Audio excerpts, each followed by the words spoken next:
I'm so pleased we're talking to you about mental health, which is often the poor cousin of anything that is physical. So when you talked about this so much. Human experience is essentially caused from within, all human experience. Pain and pleasure, joy and misery, anxiety and ecstasy, all caused from within. So, are you in charge to cause what you want? Are you in a place where you can cause what you want? External things can be stimuli, but it is the way we respond which causes the experience. And I think a lot of people would like to start out on that journey of finding that inner peace and joy. What would be your advice as to how to start out on that journey? The most important thing is, we give you a super computer, but most people don't bother to read the user's manual. Suppose you eat a piece of bread, within 4-5 hours' time, it has become human body. Bread is a simple composition. That simple thing becomes such a sophisticated thing here. But that dimension of intelligence exists within us, and that is not thought process. What insights can you offer us about how young people can regain a sense of connection to life and hope and aspiration? If from Homer, you come to 140 characters of literature. So Sadhguru, what in your view is the fundamental cause of mental disorders? See, one thing is the way we eat. It's a very big part of mental illness. You call that biryani and you ate it. Now the damage is big because these two things will not go together. See, in another 10 years, you will find medical evidence for this. You will find, because we know this is how it works.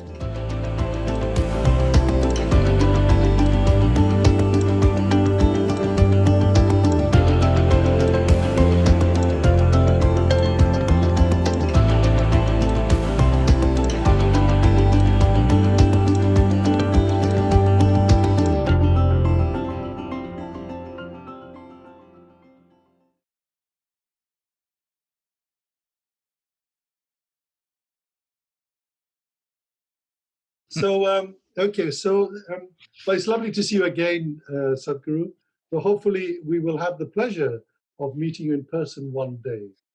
And a very warm welcome to all our guests and viewers at a time when many of us are experiencing physical and mental strain from COVID-19. So firstly, a self-introduction, if I may. I know we've met before, but I'll give a brief self-introduction. I'm Professor J.S. Pamra. I'm Senior UK Psychiatrist, Chair of the British Association of Physicians of Indian Origin. I'm a researcher, writer, and lecturer.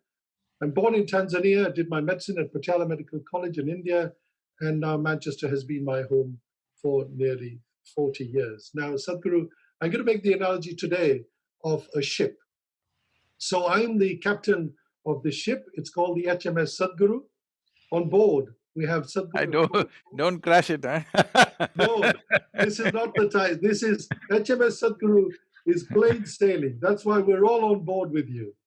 So on board, of course, we have yourself, Sadhguru. We have the crew, Isha Foundation. And in our deluxe cabins, we have Dr. Adrian James, President of the Royal College of Psychiatrists, Professor Swaranpreet Singh, he's an academic psychiatrist, and Dr. Ananta Dave, who's child and adolescent psychiatrist. Namaskaram. I will give you a proper introduction to them afterwards. But Sadhguru, as I was saying, you'll be pleased to know that no turbulence or storms are expected. It's going to be plain sailing, and the weather is going to be absolutely fine. So let me put a context to our discourse today, and I'm so pleased we're talking to you about mental health, which is often the poor cousin of anything that is physical. Many of us will be aware from the conversations you have had about COVID-19 and its impact on physical health, the brain and the mind. And everyone will appreciate that the most powerful organ in our body is not the heart, the liver, or the brain. In fact, in today's virtual world, it is our thought. Because our thought can make us sink, it can make us fly. It can make any organ in the body malfunction. Why does one patient with cancer do better than another patient with the same cancer? Why does one patient with a heart attack fare better than another patient with a heart attack? And I want you to give you a personal illustration of an experience I had, Sadhguru, and our esteemed panelists. So when I was an intern at Patiala Medical College, I remember a 21-year-old woman presenting to the surgical department with breathlessness. After investigating her, the surgeons found nothing wrong with her. She was referred to the Department of Medicine, where she saw a very renowned physician, Professor Jolly, with whom I was interning at the time. And he decided that the cause of breathlessness was psychiatric. Well, I was a young intern. I was a bit offended. I said, well, what, this poor girl has presented with severe distress. She's breathless. And you're going to label her as mad? Because even I was ignorant as an intern. And she did see she saw another renowned person, Professor Gurmeet Singh, who was a renowned international psychiatrist. And he determined that the cause of breathlessness was indeed psychiatric. She had suffered long-term sexual abuse at the hand of a close relative. And so this physical illness was a manifestation of a hidden mental anguish. And so the mind is a corridor of thoughts, behaviors, and actions, as you can imagine. So, Gren, you've talked about this so much. Now, in relation to the impact of COVID on mental health, I've certainly seen an increase in my patients with depression, anxiety, insomnia, alcohol abuse, eating disorders, obsessive compulsive disorders, suicidal thoughts as well. There's been quite a major increase in all of these. But this, as you know, is not a local phenomenon. It's a global phenomenon. In one Canadian study that I saw of 46,000 subjects, normal population, 24% reported that their condition had become poor or fair after COVID. 52% said their mental health had declined since physical distancing began, because, as you know, physical distance, unfortunately, has also meant psychological distancing for many patients, many people. 88% indicated they'd experienced a symptom of anxiety in the previous 2 weeks, so a whopping nearly 90% had had anxiety in the previous 2 weeks during COVID. 64% of young people, and Anta, you'd be interested to hear this, of youth aged 15 to 24 reported a decline in mental health. And you know, the thing about this is that there are no blood tests to determine mental health. There's a blood test to determine the virus, antibodies, and all of that, and how immune you are or we are. There is no litmus test for mental health problems, and there is no vaccination that will stop mental illness, which is why seminars like this and what you all have done, and Sadhguru, you've done internationally, why they are very important to address some of these issues. So now, folks, HMS Sadhguru is fully boarded. Back to my analogy, and we're ready for departure, Sadhguru. Ultimate journeys of destinations, obviously knowledge. Knowledge so that people can be empowered to better understand and cope with mental distress, corona anxiety, severe depression, whatever you call it, and also help their loved ones too. But en route, we will make 3 stops. But I've made the introduction, Sadhguru. I just want to make a very brief introduction to yourself. I'm going to fail in my attempt, I know. But what have I gleaned? Well, First tell them I'm not your client. Please tell them clear that. definitely not. No, definitely. Certainly not. We're here to actually get your wisdom in all of this. And of course, my esteemed colleagues who got so much experience. So this is a sharing and caring experience for all of us. And so, you know, so what I gleaned was that obviously you're a fountain of wit and wisdom, and we are in your darbar on HMS Sadhguru to share that experience with you. Now, you've been variously described as an Indian mystic, whatever that means. You're a spiritual master, a grand yoga master, a philanthropist, and I've seen all of the stuff you've done on that, as well as the environment. So you're an environmentalist, you're a very charitable person. And as I said to you at my last seminar with you on inner engineering, I think you're a scientific spiritualist. And you will remember that I told you that I was a man of science, but of course, you know, what you do is absolutely marvelous. So, Sadhguru, I've made some introductory remarks. Before I introduced our esteemed passengers, I just wondered if there might be other words you might want to give us before we start on our journey. See, in this pandemic situation, because I think we're focusing on this aspect, well, for a whole lot of people, lives have been lost, livelihoods have been lost. Many things that they were used to are no more for a whole lot of people.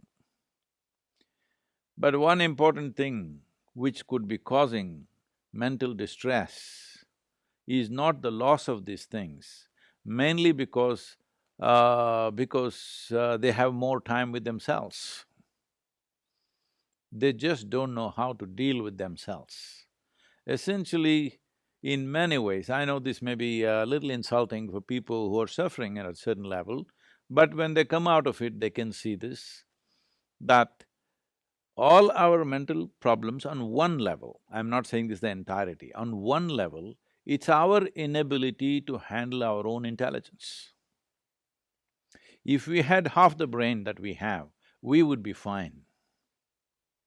Even now, I think there is one extreme step of lobotomy that if you remove some part of the brain, people do become peaceful or something like that. But essentially, our inability to handle our own intelligence is the main problem. So, the time that you have upon your hands is driving people crazy. Work was driving people crazy, endless, ceaseless action was causing them madness, but now you have time on your hands. I know these are bad words to use today, you are not supposed to say crazy, you're not supposed to say mad, you're not supposed to say insane, but you know all the words, I don't have the vocabulary for various descriptions that could be there. But essentially, people do not know how to deal with themselves. They think the problem is coming from elsewhere. No, human experience is essentially caused from within, all human experience. Pain and pleasure, joy and misery, anxiety and ecstasy, all caused from within. So, are you in charge to cause what you want? Are you in a place where you can cause what you want? Or are you in some state of compulsive reaction to situations that if there is one problem, you will make 10 problems within yourself? Right now, people are predicting mental health pandemic, suicide pandemic. So what you're saying is there is a virus pandemic, it's bad enough, it's disturbed many things. Now you will multiply it within yourself and make it into 10 different problems, and then you think you have some kind of a qualification. No. You need to understand you're just multiplying one problem into many things within yourself, because human experience is your business. What happens in the world is not entirely ours. What the world throws at us is not entirely determined by us, so many things happen, all right? But what happens within us is entirely our business. As cultures, as individual people, as cultures, as societies, we have not taken charge of this. The way we eat, the way we sit, the way we breathe, we have not handled this mechanism in such a way, the human mechanism, which is the most sophisticated and complex mechanism on this planet, which is a consequence of 1,000,000 years of evolution. Now we don't know how to handle it. So it's just like if you sit on a bicycle and you don't know how to ride, of course you crash and you think there's something wrong with the bicycle. If you don't know how to drive the best car in the world, you still can kill yourself.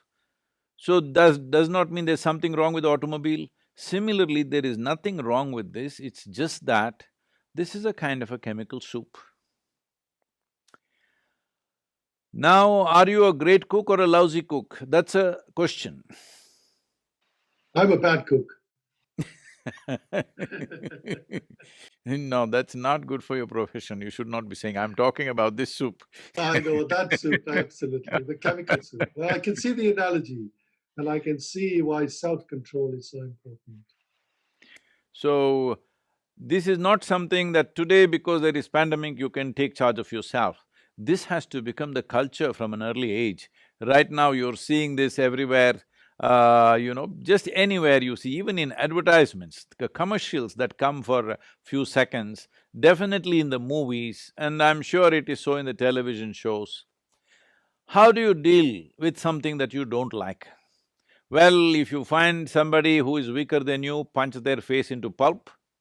If you don't find anybody, punch a glass pane. If you're a little more stupid, try a wall. If you're very stupid, try a rock. break something, throw something, do something, scream, yell, obscenities. This is the way you deal with something that you don't like. You're setting a culture that I will go mad is like a kind of a qualification. What we need to understand is the line between sanity and insanity is so thin, so thin. If you push it too often, one day you will cross, you will be successful to be on the other side. Any number of people, they're going to the other side and coming back. So, people will come, as a expression, people are saying, I was with this person and he said this, I was really mad for some time and then I came back, all right? So they're saying they crossed the line and they came back.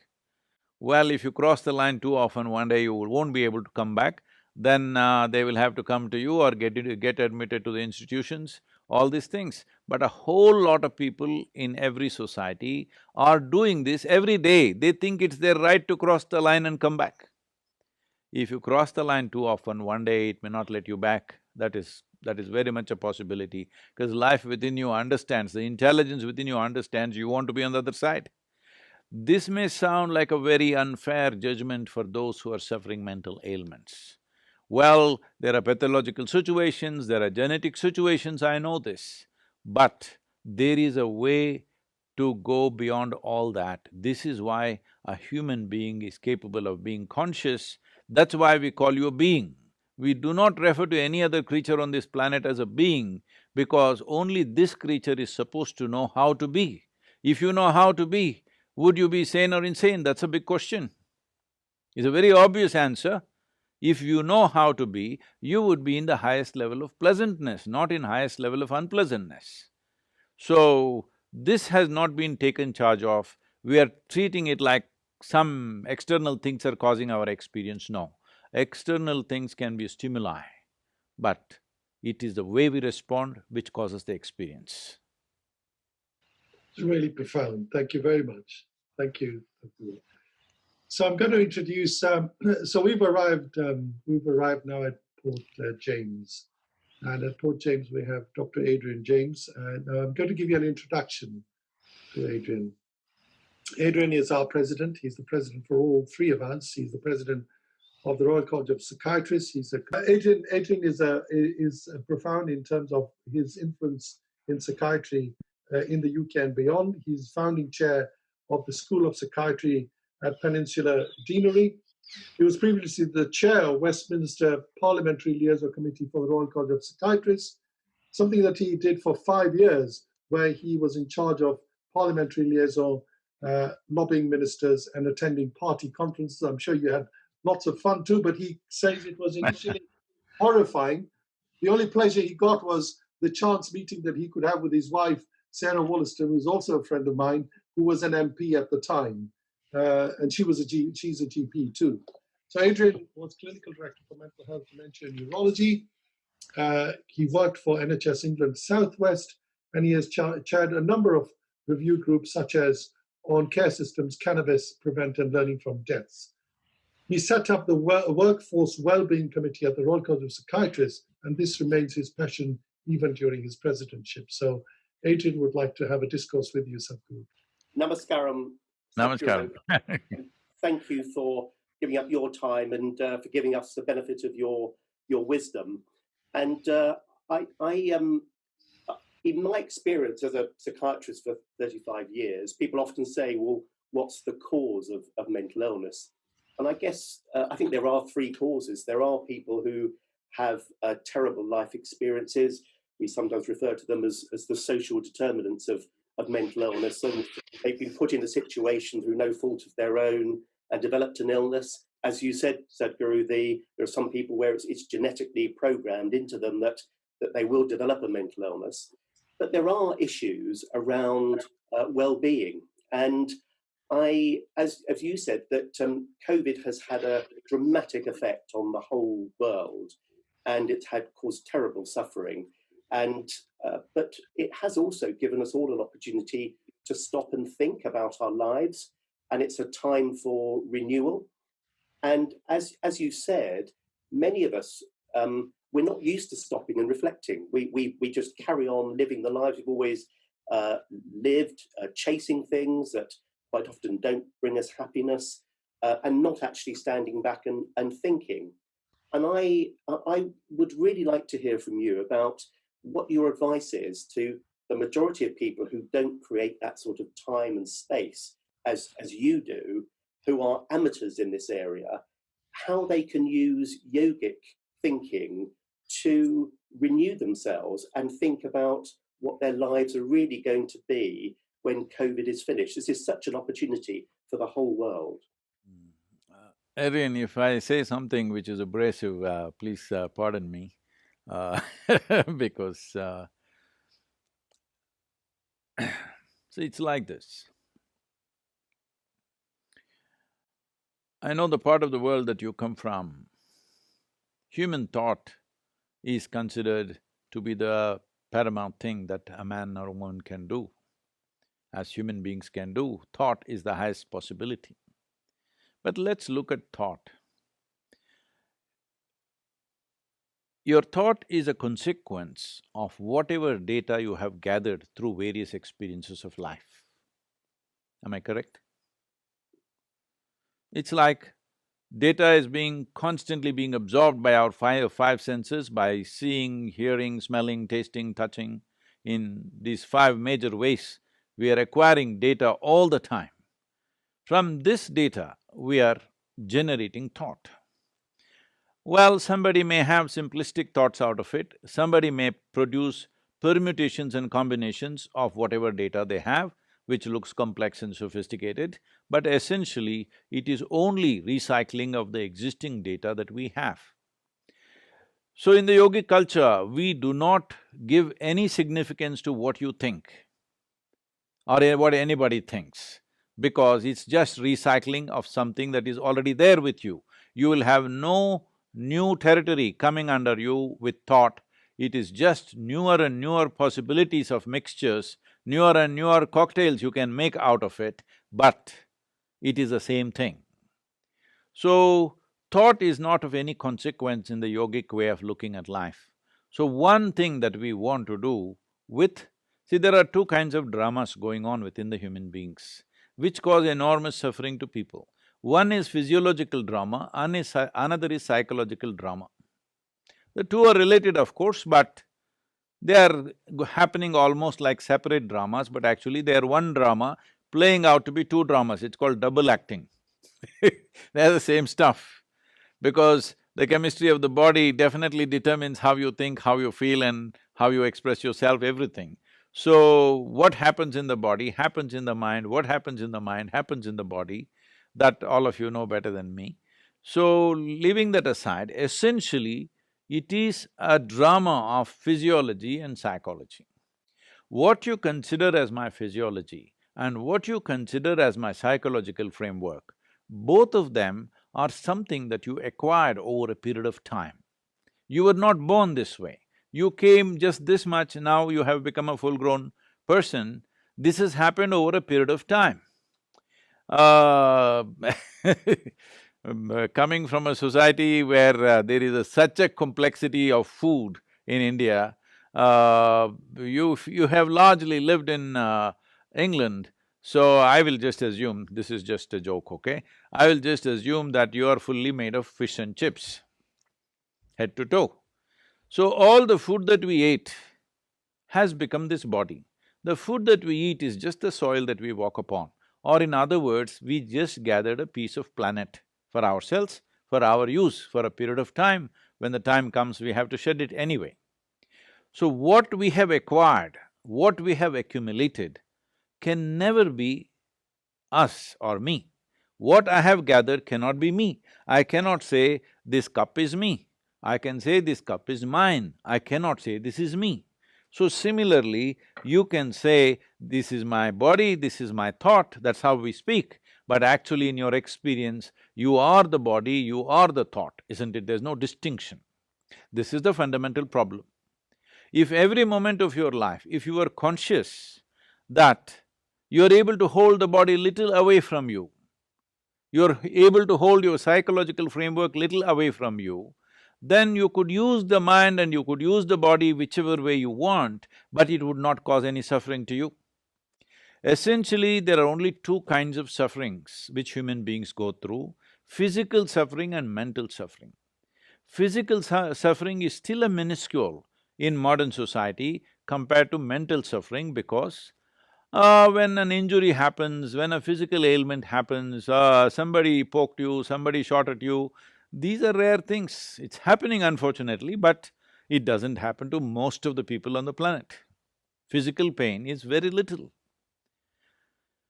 Largely, over 95% is just mental pain. Mental pain essentially means, as I already said, see, if I ask, would you want your mind or your intellect sharp or blunt, in one unison, entire humanity will say sharp. So if you have a sharp instrument and if you don't know how to handle it, when I just came in, I think somebody was talking about nose picking being some kind of a psychological ailment or something like that. Suppose you have a knife in your hand and you do nose picking, you know what will be the condition of your nose? So right now, you have a sharp instrument in the form of an intellect. This is sharpest in human beings compared to every other creature on the planet. That is what is allowed us to dominate this planet over every other creature who may be much stronger than us, but we are dominating simply because our instrument up here is sharp. Now, if you have a sharp instrument, you should know how to hold it.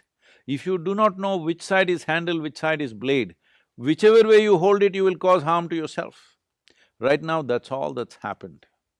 The sharpness of your instrument is just poking you all the time, you don't know how to hold it. Compulsive behavior, with a sharp… if you have a sharp knife in your hand and if you have compulsive behavior, you will bleed all over the place. So right now, tell me one thing, just tell me one thing that human beings are not suffering. If they are poor, they suffer their poverty. Make them rich, they suffer the taxes. If they're not educated, they suffer that. Put them to school, endless suffering. If they are not married, they suffer that. Get them married, I won't say anything. Just about anything and everything human beings are suffering, isn't it? So the suffering is not in the life, the suffering is in the way you hold your own mind. You do not know how to hold a sharp instrument. This is why I said, if you had the brain of an earthworm, you would be very peaceful, no yoga, no meditation, nothing would be needed for you. Only because your mind has become sharp, how you hold it becomes very of paramount importance. If you don't hold it right, either cause to damage to somebody else or to yourself. How much damage we have caused to every other life on this planet? All this because of the sharpness of our intellect, isn't it? If we did not have a mind like this, if we had half the stuff that we have, oh, we would be so eco-friendly, believe me, and we would be so meditative meditation wouldn't even be necessary for us, we would be just fine. So essentially, what is a tremendous potential, we have turned it into a problem because we don't know how to use it. Any instrument is like this, any mechanism is like this. If it is of great potency, there is also a great danger attached to it if you do not know how to deal with it. If you are walking, the risk of you breaking your head, limited but possible. If you run, more possible. If you bicycle, if you're on a cycle, much more possible. If you're on a motorcycle, much more possible. If you get onto an airplane, much more possible. If you get onto your spacecraft, super possible, isn't it? So the same thing, as evolution happened, as this became sharper and more competent and more sophisticated, it is a tremendous possibility and also a tremendous problem if you don't know how to deal with it. The same things, all the things that I mentioned, from legs, running legs to walking legs to bicycle to motorcycle, what does this mean? Higher possibility, isn't it? Higher and higher possibility. Higher possibility also means more complex problems if we do not know how to deal with it. We claim we are the most intelligent people or the most intelligent creature on the planet, but in my understanding of life, intelligence should be a solution. Now, intelligence is a problem, what kind of intelligence is this, I'm asking? For most human beings, their intelligence is a terrible problem. They are not using it as a tremendous gift or a possibility, they are using it as creating problems for themselves and for every creature on this planet. If you cannot even sit quietly in one place joyfully, this means there is a mental ailment. If I have to diagnose people, if you cannot sit here by yourself joyfully, this means there is a problem in your mind. Whether it will cross certain limits for my medical diagnosis or not is the next question. That needs little prompting from everybody around you, then you will get there very quickly. If people around you provoke you and prompt you, you will get there. But the important thing is, how many people today can sit quietly by themselves without reading a book, without talking to anybody, without watching the phone, without fiddling with the phone or television? How many people can simply sit joyfully, just being alive? Being alive is the greatest happening that's happening to us right now, isn't it? The greatest thing in our life is we are alive. This is the most important thing. How many people can sit here just enjoying the aliveness of who they are? No, very, very minuscule number of people are left. I was talking to a group of people in United States, a large group of people in New York City. I asked them, how many people in New York City can sit one evening without even a glass of wine peacefully? I did not even raise it to joy, peacefully. They think about it like this, like that and say, maybe about 3 to 4%. So 96% cannot sit in one place. I am using glass of wine as minimum dose. Others have graduated into many other things, that's a different matter. With little bit of outside support, most people right now, to be healthful you need chemicals, to be joyful you need chemicals, to be peaceful you need chemicals, for everything you need chemicals. Though you have the most complex chemical factory right here, you need things from outside. This means we have not even explored the full depth and dimension of what is the possibility of being human. With minimal things we are trying to go and do things in the world because everybody is trying to be ahead of somebody else. Like an apple tree want to produce coconuts, what will happen? That's all that's happening to human beings and for which they are suffering endlessly all the time. You give them anything.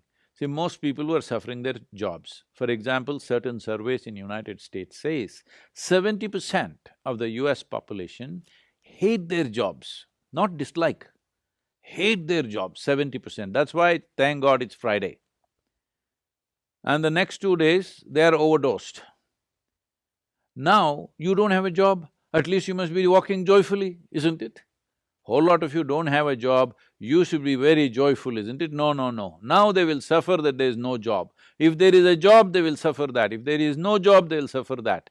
Tell me one thing, everything they suffer, this is not because of the quality of life. As quality of life goes, we as a generation of people have the best deal ever in the history of humanity, isn't it so? Huh? In terms of comforts and conveniences, did any generation in the last 10,000 or 1,000,000 years had what we have right now? Oh, but Wi-Fi is not fast enough, so we will suffer. I'm saying there's no end to this. This is simply because we are not been taught, our education systems have taught us about how to manage this, how to manage that, how to go to moon, everything, have taught us nothing about how to manage this one. This is why I said mental health is not going to just happen like that. Mental health must become a culture in a society. You have to breed them like that. Today there are a lot of studies showing how a pregnant woman, one who is becoming a mother, how she eats, what kind of people she is with, what she is exposed to has a huge impact on the next generation of people. Today they're saying that. We have always been conscious about this. In India, there's a whole process from the moment of conception to delivery and later on whatever happens, as long as the mother is still feeding the child, all this duration, what she should do, what she should not do, it's a military regimentation. What she should consume, what she should not consume, what kind of people she should meet, what she should not meet, where should go, where she should go, where she should not go. Now, they're everywhere. Fully pregnant women are in the trains, they're in the buses, they're in the bars, they're drinking, they're smoking. Won't this have an impact? They said, no, no, nothing happens. We studied the blood parameters, nothing happened. Now after 50 years of that culture, now you are saying that it is actually having an impact for many generations of people. So I am saying mental health or even physical health is not a one-day affair. We have to invest in culture of health, otherwise it will not happen. Individual people may manage, but if you want a whole crop of or a generation of healthy people, we need to create a culture of health, otherwise it's not going to just come like that.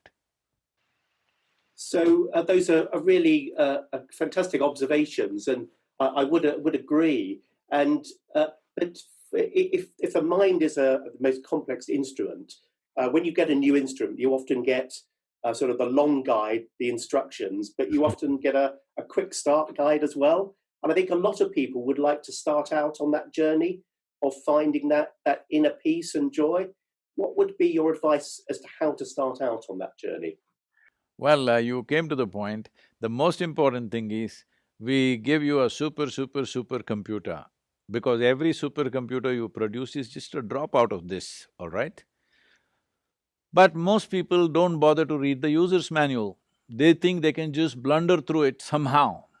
And that is what you're seeing as all kinds of ailments, all kinds of struggles and sufferings that are happening in the world. So where is the user's manual? I'm trying to simplify the question. The thing is, here the machine and the user's manual are written within itself. Everything is self-made because this machine created itself from inside. Was not formed from outside. From outside we just gave material. Just look at this. Suppose you eat a piece of bread, within 4-5 hours' time, it has become human body. Bread is a simple composition. That simple thing becomes such a sophisticated thing here. Human cell and what is in the bread are two different dimensions of existence, isn't it? But that simple aspect of the bread, you are making it into a human cell in just 4 to 5 hours. This is a super miracle, isn't it? Making bread into a human being is not a simple thing, but that dimension of intelligence exists within us, and that is not thought process. Thought is just a superficial veneer that we carry. Right now, the entire modern societies are completely invested in that veneer. When I say they're invested in this veneer, I've been, looking for some things, and I was talking to a prominent automobile maker who also now owns your JLR, you know I was talking to him, he's a very big auto enthusiast, and both of us discussing automobiles and this, and then I said, these advertisements that you're putting out, I'm looking when a new model comes, I will never buy those cars, but I have an interest, I want to know what's the engine, what's the transmission, what is this, what is that. But wherever you look in any advertisement, it talks about the stereo system, the leather, the stitch and the glove compartment. Nowhere is there a mention of engine. They don't care, people don't care whether there's an engine or not in the automobile anymore. They want to know what is the paint work. You just start any YouTube video about any automobile, the guy is talking about the paint work, the mirror, the reflector, this one, that one, stereo system. This is what he's talking about. Unfortunately, that's what we have become. Our thought is just a surface, it's a paint work. We can look good if we have certain sophistication of thought. It doesn't take us anywhere. Thank you, Sadhguru. I'm going to pass back to JS and say thank you for your wisdom and your thinking. Thank you, Adrian. Yeah, we're still on course, which is wonderful, Sadhguru, and I'm still thinking about this thought thing. It's in my thought process. Don't worry. So our next destination is Port Anantha, and we've just arrived there. And I'm going to give you a little introduction to my eminent colleague. So Dr. Anantha Dave is medical director at an NHS Trust. She's a child and adolescent psychiatrist, and she's a fellow of the Royal College of Psychiatrists. She was awarded a Churchill Fellowship in 2019 when she traveled to the US to learn more about doctors' suicides.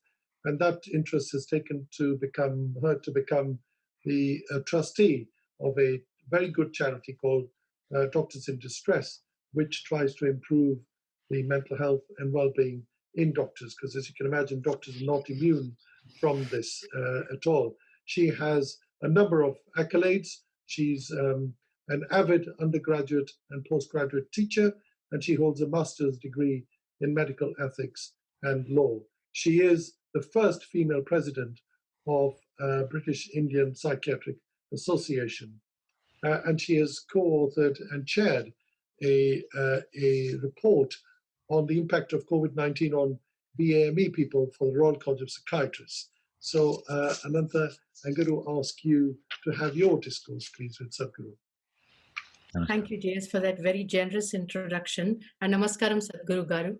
It is a real... Oh, Telugama మీరు? అవునండి. సరే. So it's a real privilege and honor to be able to have this conversation with you today and along with my colleagues. And I've been fascinated by what's happened so far, and I'm really looking forward to the rest of the session. I mean, a couple of thoughts just on what's been discussed so far. And while you've put it in a very articulate way about how we've not really used the main instrument that we've been given, the engine of our lives, in a very useful way. One of the things that I find about the pandemic, and I've worked in both India before, and in the UK as well, and just having observed how things are, one of the perhaps the positive fallouts of what has been a very devastating pandemic is that people perhaps are more willing or less afraid to express their vulnerability. They are at least able to say, look, I'm not quite sure what I'm doing, and maybe I need to restart and reset. And I think that's a positive thing. I think that being able to show that rather than sort of trying to pretend everything is okay and that you're, master of everything is something positive, I think. So that's something that I wanted to share. And the other thing I wanted to say before I asked my question is, you talked about, how people might think of themselves as mentally ill, or how after a particular point is crossed that anybody can actually reach that state. But over the years I've seen that there are many people in the world who suffer from mental illnesses where that has not been recognized, and the stigma and the secrecy that surrounds mental illness has actually devastated lives. And I think it is good, although we are not there completely, it's good that that is being validated, the distress, the mental distress, whether it is at the pre-pathological stage or whether it is at the stage where it reaches the diagnosis of mental illness. I think that more and more of that is being validated, which I think is positive. So these are some of my observations based on what you've said. Now, being a child and adolescent psychiatrist, my question to you, or the thing that I was interested in, is discussing a bit more about the effect of the pandemic on children and young people. My experience is more in the UK because that's where I've been for the last 25 years. But I think this holds true to children and young people around the world, is that the different groups of people have had the pandemic impact them in different ways. But for children and young people, when they're at a very crucial period of their development, their emotional, cognitive development, their independence, the pandemic has really made them sort of have to rethink about perhaps their perspective on life or the way they are developing. So whether it is the fact that they've had to stop their interactions with peers, education came to a standstill, that the social media being the main medium by which they interact with peers, or whether it is seeing grief and loss amidst them, although they themselves might not become seriously ill with COVID. They've seen their parents, grandparents, their loved ones dying with COVID. In the UK, we know that in terms of unemployment, it is the 16 to 24-year age group which has been the most heavily affected. We know that in the UK, compared to in all the countries in Europe, for example, the level of stress and anxiety felt by young people is very high. So clearly there has been a particular impact on children and young people. And what I wanted to ask you was, what insights can you offer us about how young people can regain a sense of connection to life and hope and aspiration amidst all the suffering and the stalling of things that they have taken for granted and are normal? Thank you. Now, when you say a child or a youth, what it is supposed to mean fundamentally is they're still unformed in some way. But unfortunately, in the present generation, even very young people are too highly formed. If you get formed too early, you become deformed in some way. I'm sorry I'm using such words, but if you take a form very early in your life, that form becomes your way. That is a kind of deformation of life. You should never get formed, if you ask me. You must continue to evolve and, you know, reinvent yourself all the time. But these days, because of the level of communication and exposure that they have very early on, the kind of exposure that we would get when we were 25, today a 10-year-old boy or girl is getting that level of exposure, all right, to almost everything. So because of that, very early on they're forming themselves into personalities, strong personalities, which will definitely bring various kinds of problems, pandemic or no pandemic. Pandemic is exposing that. About, your work involves about doctor suicide and things. I was just amazed, about 2 years ago or 3 years ago, I was at the Yale Medical University, and they were telling me the numbers. I'm just… I don't remember the numbers. In that calendar year, how many medical students commit suicide in United States? It is shocking. People who are investing their lives to make the world healthy in some way, if they are distressed and that they have to kill themselves in school, I'm saying, in an educational institution, well, you can imagine what we're doing to ourselves. And of course, we've been working with various aspects in India. The number of children committing suicide between the age of 12 and 18, in the year 2018, it was around 18,600 children killed themselves. Out of this, 7,300 or 400 of them were below 15 years of age. A 12, 13-year-old child, where is the question of killing myself, You should be exuberant and bursting with life. But that is going away.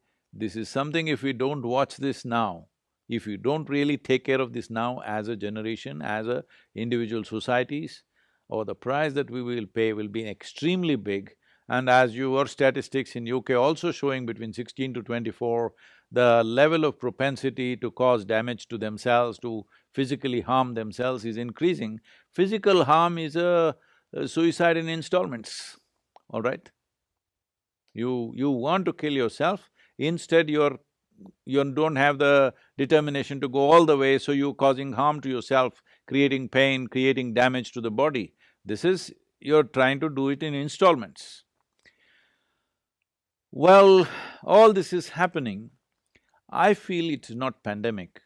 I strongly see that it is not the pandemic which is causing this mental distress. Pandemic is exposing people. Change in situations is exposing. But if you look at the mental pandemic, I know you said it in eloquent words of how it's causing suffering. If unfortunately over 1 million people have lost their lives, many have lost their dear ones, many have lost livelihoods. Yes, all these things are things to be compassionate about.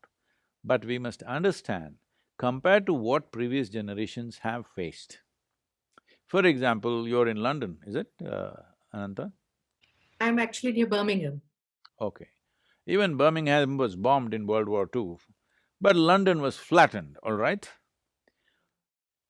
Leave the other people, I'm just talking about the English people. What they've gone through, the previous generation, compared to that, this pandemic is a softball. You must hit it right. I'm saying compared to wars, famines and natural calamities of great disaster, this is a very soft ball. With responsible, conscious behavior, we can deal with this. But because we have become such compulsive creatures of habits, that now if you have to just change some little thing, you suffer so much. Right now, going to work, everybody was complaining, this commuting is such a nuisance, getting onto the train, going there, see how people are standing in the trains like they're cattle going for slaughter. They're going to work. You look at the expressions on people. Now you don't have to go to work, you can work from home. Now this is great misery. So we must understand we are not able to handle any change because this modern life with so much gadgetry and technology has brought a certain level of certainty which is unhealthy, I would say. Too much certainty. No generation had this much certainty about their livelihood, their survival, their everything. If 4 children are born in a family, only 2 lived normally, There was no such certainty. Today there is such a certainty about life. You're misunderstanding this for a guarantee.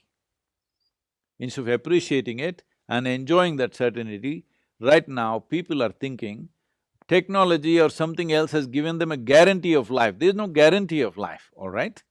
Life is a fragile thing. Only if you behave responsibly, it stays with you, otherwise it'll go. So why are we behaving as rampantly as we're behaving? Because this is giving us such a false sense of certainty of 4 walls you have created, you don't know whether it's summer, winter, spring, what it is. Always it is 70 degrees centigrade, or I'm sorry, 70 degrees Fahrenheit, and you think this is it, you're in a box. We go into a box as a last journey. You can't live in a box all your life. If you live in a box all the time, that's not life. So right now when life hits you, virus is life, when life hits you, you don't know how to deal with it. All that's happened is small upheavals. This is a very soft ball compared to what the previous generations have faced. The Spanish flu, the World War I, then the Great Depression in America, then World War II, and so many things that they have faced. Compared to that, just 1 century if you take, if you look back, you will be terrified what was happening to them. 1 century, 20th century, what it has done to people. Compared to that, this is an extremely soft ball, we must hit it. We must hit it well and see that this becomes a very transformative and wonderful time for us, rather than thinking some calamity has hit us. No calamity has hit us. Any amount of medical proof is there that virus infections have brought about so many aspects of our evolution into place. In the past millions of years, many virus infections were key to instigating evolutionary process to hasten up within ourselves. Who knows, with this you may grow a halo. With the coronavirus, who knows? Let us wait, let us strengthen our immune system, let us bring our psychological and physiological balance into our systems and sail through this. He's saying there is no rough weather, everything is smooth sailing.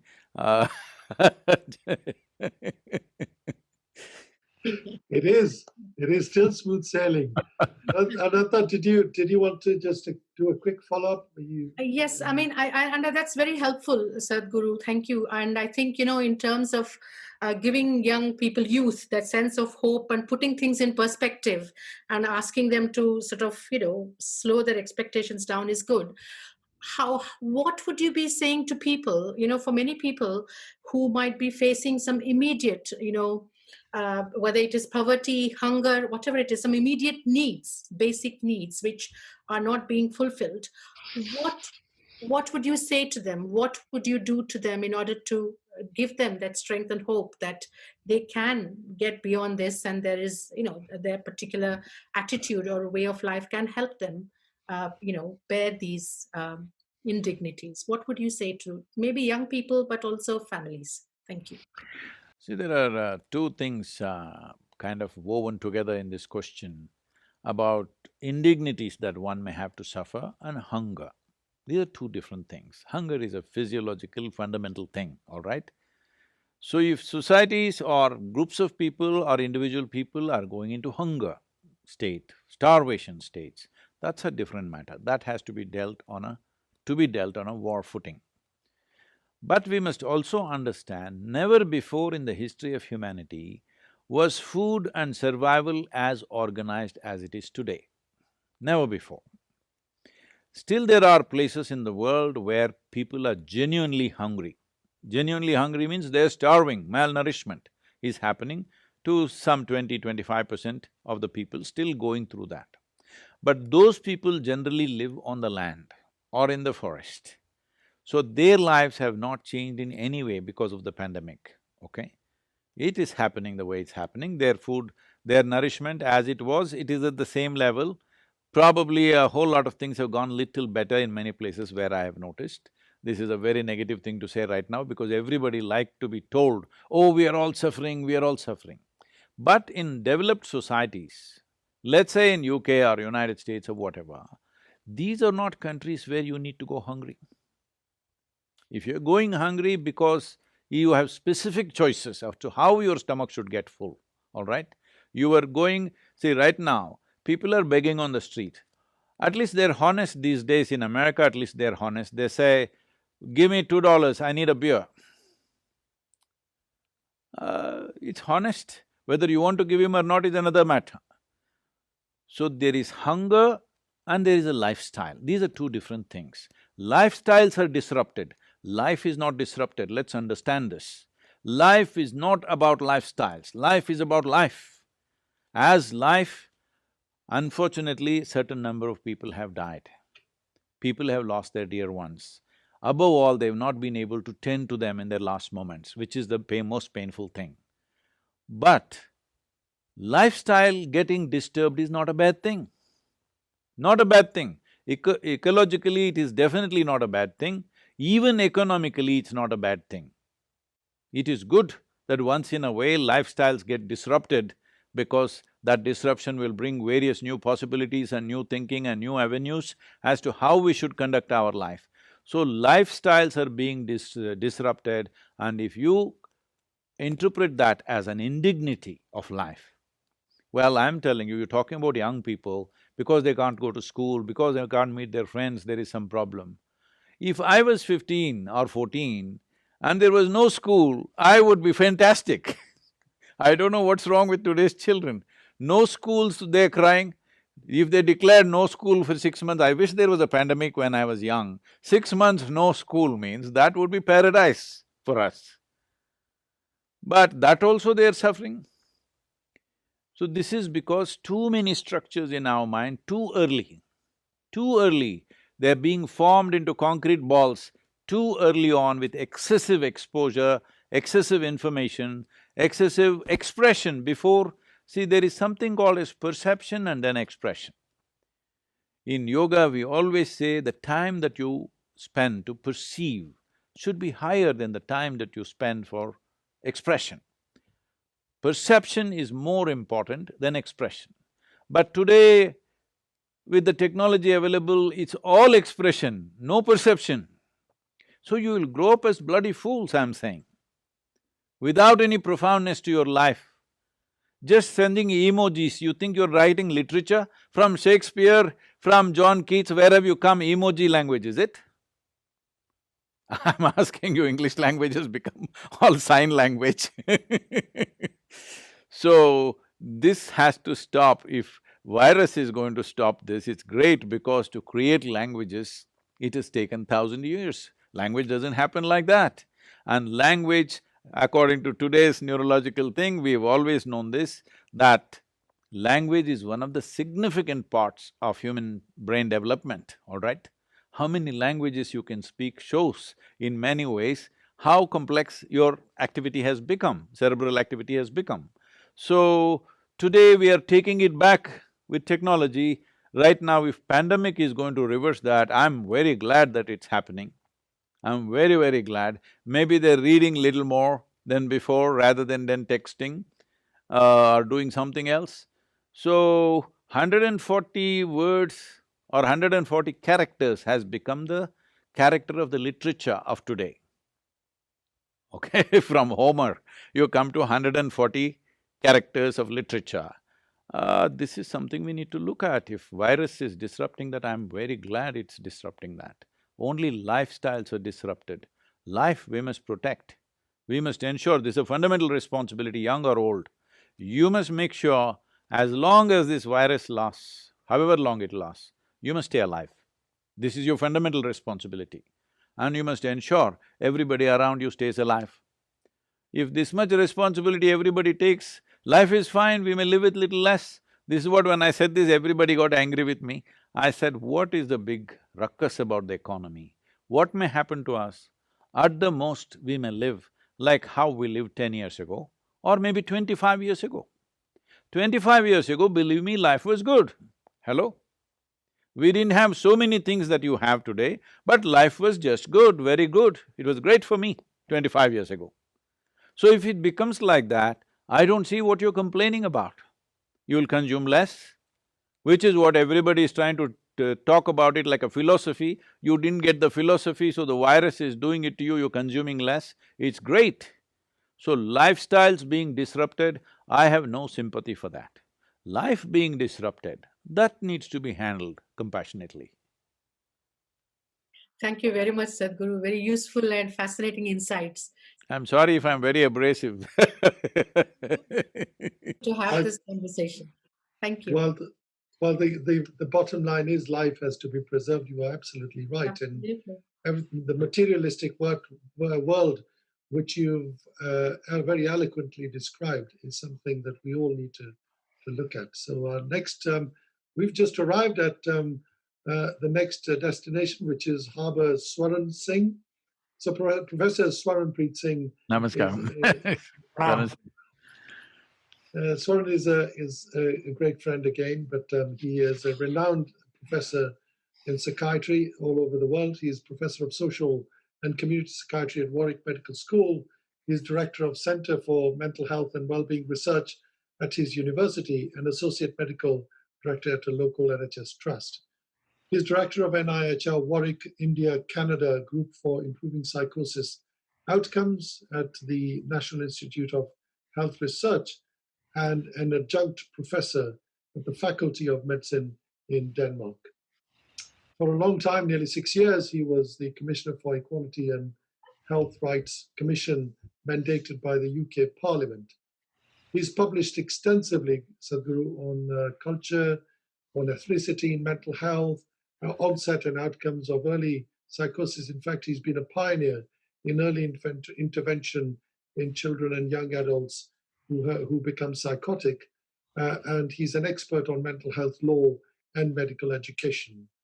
So he's, I can tell you this because he told me this. Swaran is, of course, a serious academic, but he also believes in the virtues of spirituality, he tells me. So we're all in good company. Swaran. Don't throw a patiala at me, huh? I'm not from Punjab, I'm from Kashmir. So Oh, okay. you're in safe hands. I'm the one from Patiala. Yeah, he's from Patiala. Sadhguru, I know you've spoken about science and spirituality, and we are in a very fortunate time when we can study the living brain. You know, we can see, neuroscience has shown us through imaging the profound impact that spiritual practice like meditation has on the brain structure and function.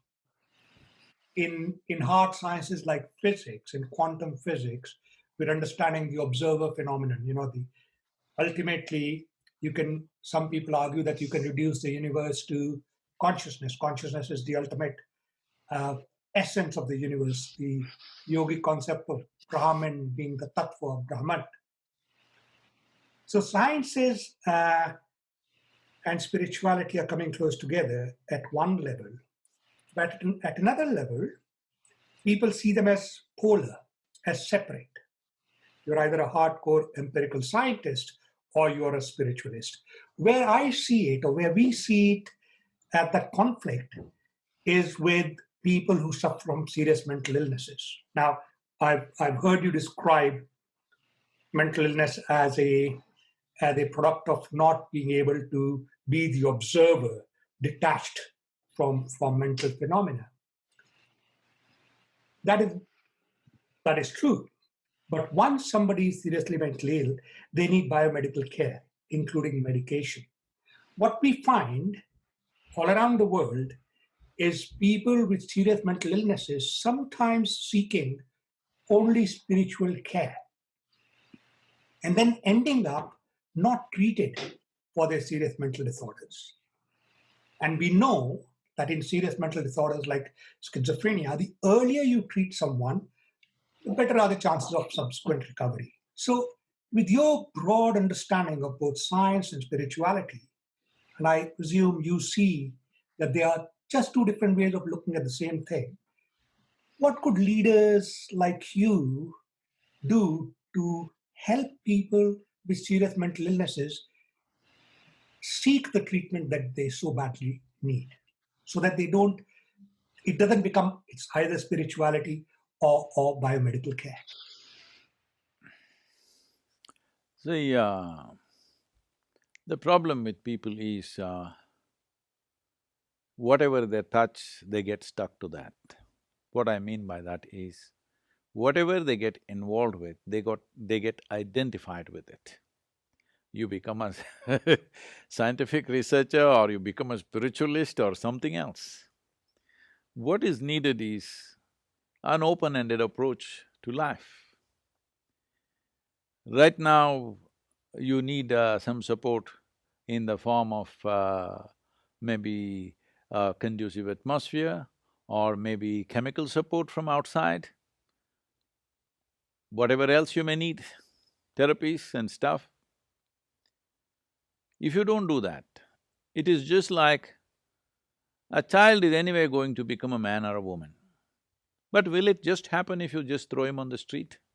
You have to put him through his paces for him to become a reasonable man or a woman, isn't it? You have to take those steps. So as a child is born, anyway, it's like anything else, you just throw it there in the… See, if you take a seed and throw it in the soil is good, it will just grow, largely. You don't have to tell a mango tree that, don't forget it, you're a mango tree, don't end up with apples, you have to produce only mangoes, no teaching needed, because they've all come as composite life. All other creatures have come as composite life within the two lines that nature has drawn for them. So there is not much risk of them going off. A tiger is born, you don't have to teach him how to be a tiger. If he just gets to eat well, he will become a tiger. He has no such confusions. Will I be a good tiger or not? Will I end up as a house cat? Will I grow up as a tiger? No such insecurities. But a human being has come unformed. And this being unformed is not a curse. It is the most fantastic thing, that you can determine the nature of your growth and your form. What form you want to take is determined by you. But most people are allowing this form to happen by society around you and influences around you to tinker you into some form, instead of human consciousness determining the shape of the society in which we live. The society in which we live is right now determining the shape of the human consciousness, which is the fundamental flaw in the way we are conducting ourselves. Having said that, when it comes to an ailment first needs compassion, mental ailment especially, it needs compassion because, as I think the doctor mentioned, that you can't take a blood test and say, okay, you're mentally ill.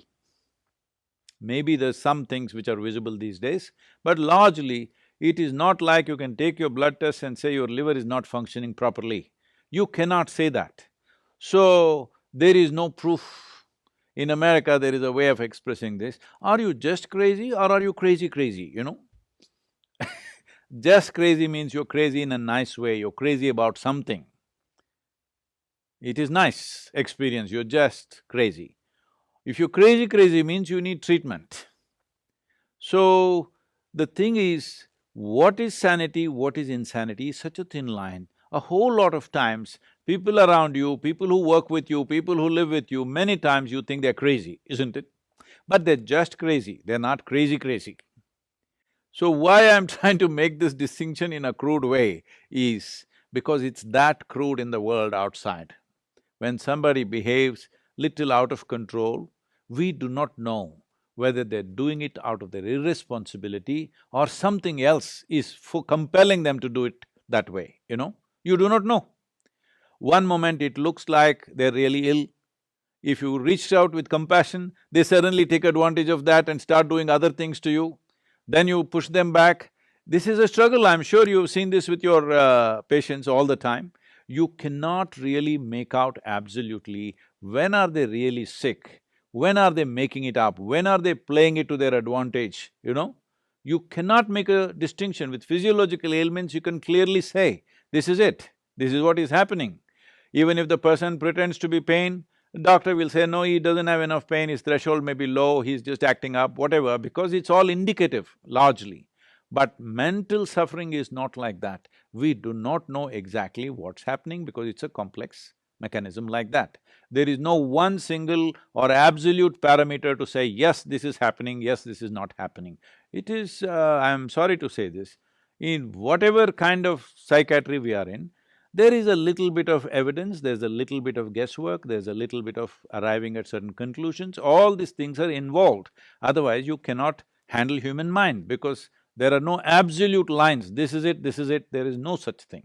Having said that, if somebody needs societal support, can we create it? That's a question mark always. Sometimes we can create it, sometimes we cannot.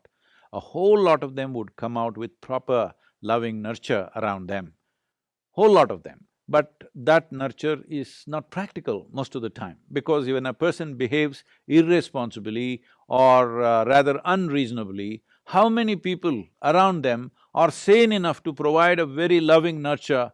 They will also go crazy. If this person behaves in unreasonable ways, they will also start responding in unreasonable ways because they are not very far away from this person. They also, with small provocations, are capable of going into the same states. So where do you find that ideal society which will nurture them like that? Very, very hard. We have tried a lot with a whole lot of them in our yoga center, but even in the yoga center, though everybody is committed to making this happen, when somebody becomes beyond certain reason, their behavior becomes beyond reasonable situations, they start creating scenes and throwing things around, then everybody starts reacting, Sadhguru, do we need to take care of this person? Not possible for us. It comes up at some point because everybody gets tired of it somewhere. So then medication becomes absolutely necessary when we are not able to do it by talking to them, by creating a nurturing atmosphere, you're not able to do it. Obviously, it's medication, not meditation. I'm talking about medication, your arena. It has to be by medication, because without chemical influence, you are not able to correct their whatever is happening within them. Not that everything gets fixed, but at least it gets controlled. When it gets controlled, reasonably controlled, then we can teach them methods. But the biggest problem that I have seen with people with psychological imbalances is getting them to commit to do it. They will develop such a resistance for something that's good for them. To make them take the medicine is a huge challenge. I don't know if you face these things, because if you're just treating people by prescription, at homes there is a huge challenge to make that person pop the pill. They're in such bad condition, they're suffering so much that they're making everybody suffer around them, but getting them to take the medicine is such a big challenge. Everyday circus you have to do around them to get that done, because there is a natural instinct of self-destruction in them. They're moving towards that so rapidly, you have to mask the medicine and give it, but today there are so many human rights stuff, you cannot give medicine forcefully to somebody even if they're dying, There are all these issues are there in the society, but I have seen so many people, the moment they get to a certain level of psychological imbalance, there is a kind of a superiority kind of thing within themselves, that they think they're better than everybody, they think the whole world is crazy, they don't want to take the medicine, they openly say, you take medicine, you are the one who needs it. Well, it's tough. Because there is no absolute measures that this is that, there is no absolute measure. So where does something come in? Where does spirituality come in? It depends how you describe or define spirituality. Spiritual process is not one aspect of life. Spiritual process includes psychiatry, includes psychological therapy. Spiritual process includes chemistry also, but we are looking at chemistry as managing from within. In India, spiritual process and Ayurveda always connected. They never separated the two, because if you look back at the Ayurvedic doctors of the past, not today, they're coming from the 4 years or 5 years of college. But otherwise, if you look back at the Ayurvedic and Siddha Vaidya people, they were all considered as Siddhas, they're sages. They are both spiritual and they're doing medical part of it on one side. So, we never separated human well-being that it can be treated in a compartment. We always saw it has to be treated on all levels. If you do not address it on all levels, there will be no results. It is this addressing my way or your way has come up because what we are involved with, unfortunately, we're getting identified with it, which is a wrong way to approach. So may I just ask a follow-up question here? So Sadhguru, what in your view is the fundamental cause of mental disorders? If you're asking for one cause, Well, it could be many. there are too many. If you want me to list it a little bit, I can't list all of them. See, one thing is the way we eat. It's a very big part of mental illness. The way we're ingesting chemicals and hormones today unconsciously at various levels is a serious part of mental illnesses of this generation. How we ingest, how we take food in. This may sound little far-fetched for UK, but please listen to me carefully. We look at life like this. You are who you are as a person. You are who you are because of the parentage that you had, the schools that you went to, the education that you had, now the exposure that you have in your life. That's why you have become this kind of a person, isn't it? It's all many things receiving. So all the times you're receiving, what you're receiving is not just information and thought. Life receives in so many levels. On the energetic level, it receives. So in India, we see that anywhere if you want to receive something, first thing is you cross your legs, all right? Right now I'm sitting that way, it may not be visible to you. But first thing is cross your legs because we don't want to receive from the lower part of our body. We want to receive… anything positive means we want to receive from the upper part of our body. So if you go to some place where we think it's energetically strong, first thing is we cross our legs and keep our hands open because we want to receive from the dimensions which represent, in the yogic physiology, it's like this. There are 112 chakras, 114, but actually 112 within the human system. Out of these 112, there are 7 categories of them, 16 in each one of them. These 7 are generally known in the world today as chakras. So the first 3 are survival processes. And the in-between one is representing a meeting of this. It is from here on, from anahata onwards, which is enlightening processes of life.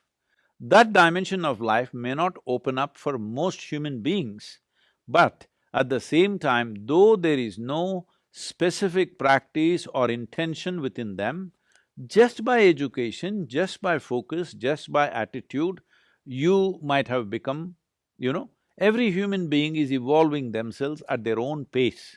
The question is, they are consciously evolving at a rapid pace or are they going slowly? But nobody can say that I've been the same since I was 10 years of age. We are all evolving in some way, in our understanding, in our experience, in our perception, in our wisdom. Every one of us are evolving. But spirituality, what it means is, because we understand we are mortal in nature and our time is very limited, we want to evolve as fast as we can. Everywhere in the world, in every language, many sayings are there like this, to suggest that wisdom comes only in old age. Isn't that a terrible waste of wisdom and life? Wisdom should happen at the earliest part of your life. That is when you can really enjoy your life, that is when you can create a wonderful life. Wisdom happened just 3 days before you died. What is the point of this wisdom? Maybe it's still useful, I'm not saying it is not useful, but it would be far more useful, it came when you were 20 years of age, you became wise. Oh, you would build a fantastic life, isn't it? So in that sense, It is important you receive certain things in certain ways. Food is considered very basic level of reception. How we receive food, what we receive is very important. Today, what are we receiving? Right now, as you see societies get more and more affluent, they start eating worse and worse food. What a rural person in India would not touch, very sophisticated cities are eating that kind of food. When I say that kind of food, almost anything that Western societies are using today are a minimum 30 to 60 days old. In yoga, their food is classified as sattva, rajas and tamas. Tamas means inertia. If you eat anything which has tamas, inertia will come in your system. Inertia does not mean you just become lazy. Inertia means certain things slow down. Certain things means essentially regeneration of the system slows down. Today you know that neuronal regeneration is one of the most important aspect of keeping your brain reasonably functional throughout your life. The practices, the simple practices that we are teaching as a part of inner engineering program, now studies have been done by various universities in US. Now they've set up the Beth Israel Medical Center with the Harvard, in the Harvard Medical School, has set up a center called Sadhguru Center for Conscious Planet. The idea is consciousness, cognition and compassion. Because cognition is not the same from person to person.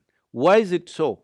There are various aspects to it. Now that I'm talking about food, if you're consuming foods which are tamasic or causes inertia in the general function of your system, in the energetic process of who you are, then you will see cognition levels slowly will go down over a period of time.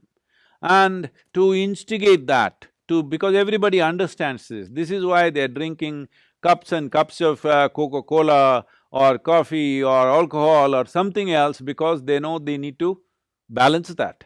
So this kind of balance is a very rudimentary way of balancing your system, that you're putting wrong things and then you're trying to correct it with right things. The highest number of antacids in the world, nearly 60% of the world's antacids are sold in America, the most affluent population on the planet. This means they have a whole choice of nourishment. They can eat the best food, but no, they will eat the worst food, because commercial forces will decide what you eat. You cannot eat consciously anymore what you want to eat. Just I'm saying, if everything becomes fresh food, in the yogic culture, if you cook something, the maximum time in which you can eat it is 1.5 hours, 90 minutes. Before that, you should have eaten the food. After that, we won't touch the food because it has started gathering tamas, inertia will begin to happen. If you want to experiment, you can experiment, eat something very fresh for 1 week, eat something which is processed and kept for 1 month, 2 months and then eat it, you will see the level of alertness in the system, you will notice it in your experience. But it is happening at the cellular level, it is happening in terms of… we call this ojas, there is no English word for that. If you create sufficient ojas, which is a non-physical dimension of energy, if every cell in your body is wrapped in this, believe me, your aging process is will not progress. Your cellular age will almost remain stagnant for a long period of time. Some of the tests they have done on me and they are saying that my cellular age is 25. Well, I still am like 25, I'm maintaining the same level of activity, I'm maintaining the same weight, same everything. This is not some miracle. Every human being is capable of this with some simple attention to fundamental things. Going further in terms of food, there is something called as viruddha ahara. That means, if you eat one thing and put another thing which works opposite to that, then in your system there is a war. Digestive process is largely between acids and alkalines and all this stuff. So if you put things like this, mixed up together, right now, because the British have taken a lot to the Indian food, I see Indian curry and Indian restaurants doing very well out there. For example, you eat meat which is fatty. If you ate it by itself, it may not cause that much damage. but you ate that with rice and ghee. You call that biryani and you ate it. Now the damage is big because these two things will not go together.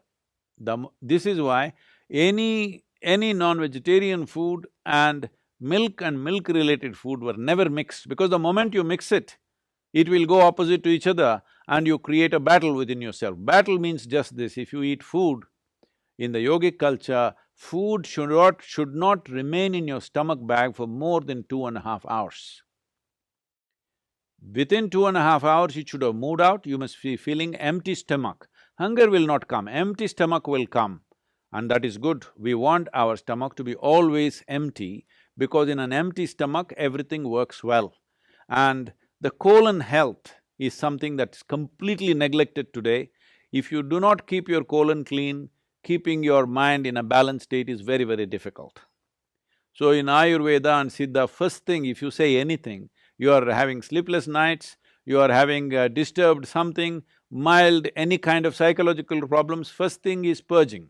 Purge the system, clean the colon, suddenly you feel little balanced. It is not a whole solution, but it'll bring the basic necessary atmosphere in the body to make the corrections. Either with medicine or with necessary practices, you can bring about correction.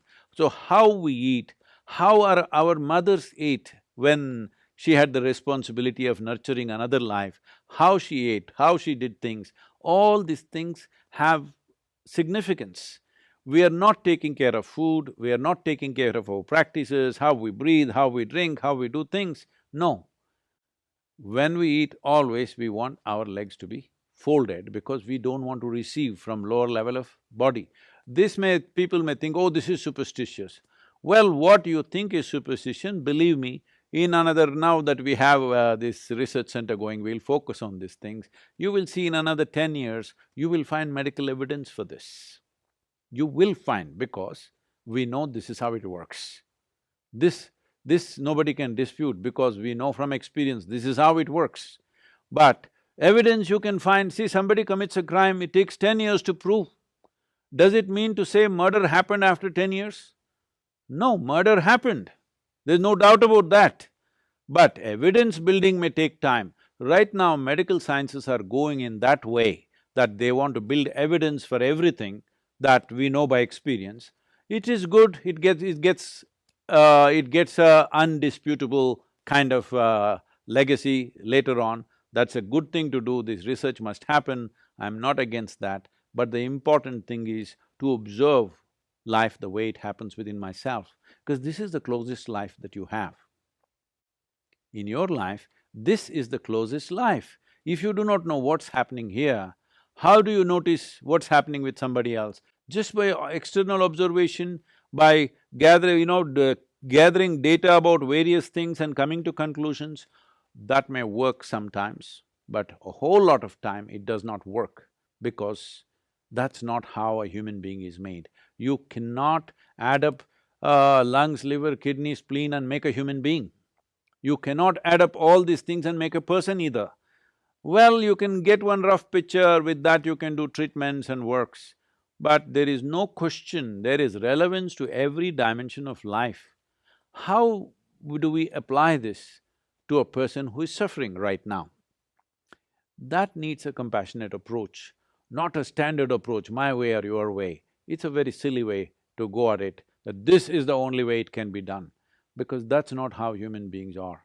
Something very simple, I'm telling you, children especially with lot of mental ailments, I look at them and they say they don't need any yoga, nothing, he's not going to do yoga, nothing. Put him into swimming classes, put him into tennis classes, send him trekking in the mountains. Within 6 months, they're doing fine, you know. All they needed was that activity and exposure to nature and something to focus on intensely, something to get involved, expend their energy in a certain way. This is all they needed. But instead of that, if we put them on medication at that time, that may become a lifelong problem. So, taking a judicious action, there is no perfect action. Nobody has perfect action anywhere. A judicious action of what could be maximum right rather than wrong, more right than wrong is all you can do. I don't think anybody has an absolute right about mental conditions that people are in. Sadhguru, thank you very much. Thank you very much, Sadhguru. And I'm sorry to use that word again, but thought-provoking discussion, food for thought and thought for food as well, and really quite interesting. And of course, mental disorder, serious mental disorder, which is of course where… There are various kinds of disorders which are celebrated, because you asked the question about spirituality. There are various kinds of disorders which are held as sacrosanct and celebrated in the world. This happened in a mental asylum in United States. A bishop came there and he was giving a lecture. A room full of, inmates of the asylum, not a single one was paying attention, they were all busy with their own things, picking nose, picking ears, picking whatever they wanted to. Only one guy in the front row was, without blinking an eyelid, he was just watching and listening intensely.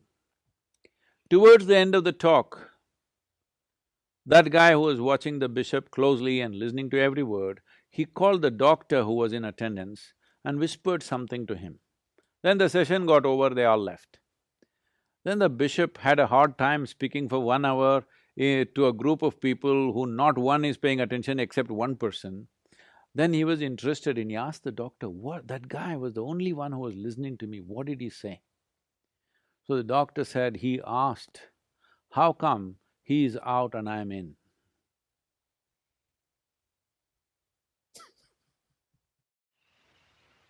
Profound, yeah.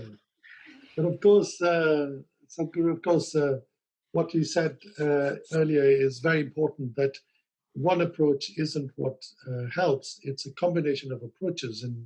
And people who have serious mental disorders, of course, that commonality of approach in various ways, medication, meditation, and proper societal support, and themselves taking ownership of what they eat, what they drink, and the drugs that they take, all of that is really important. So really profound. Above all, as a generation of doctors, all of you, I know it's not just in the hands of you 4 people or 100 people that are there, but as a generation of people, we should strive to create a culture of health, which includes physiological and psychological health. That is not going to happen overnight. We have to strive for that. The way we eat, the way we sit, the way we stand, the way we breathe, all these things need to be looked at. This is what the yogic system is about, that if you take care of all these things, definitely you will be healthy, both physiologically and psychologically. But that is not just… cannot be done just as individual level, it can be done easily, but cannot be done to the entire society or to the world just like that. It may take a couple of generations to bring that. That is why I see this pandemic as a possibility. At least with this little bit of outside threat, people may turn inward and look, what am I doing with myself? Indeed, that's such a profound thing to say, so thank you very much. And obviously, as captain of your ship, I took the privilege of inviting my wife Jaswinder again, because I thought that it's very important that she comes and she's able to say… Captains who is so distracted can crash the ship. I'm glad you did not. Namaskaram, namaskaram to you, both of you. In the safe hands of all of you, Sadhguru, and I'm very grateful to you for taking time out. Of course, on a Sunday, I'm very grateful also to my colleagues Adrian, Ananta, and Swaran who've engaged in this discussion. I hope we can discuss this again. I think there's lots of scope to take this further, and I know there is a rampant pandemic situation in UK. All of you stay safe and healthy, and a lot of people's lives depend on you, so please stay well yourselves. Thank you very much. Chala Thank you, santosham. Sadhguru. thank you Namaskaram. very much. Thank you.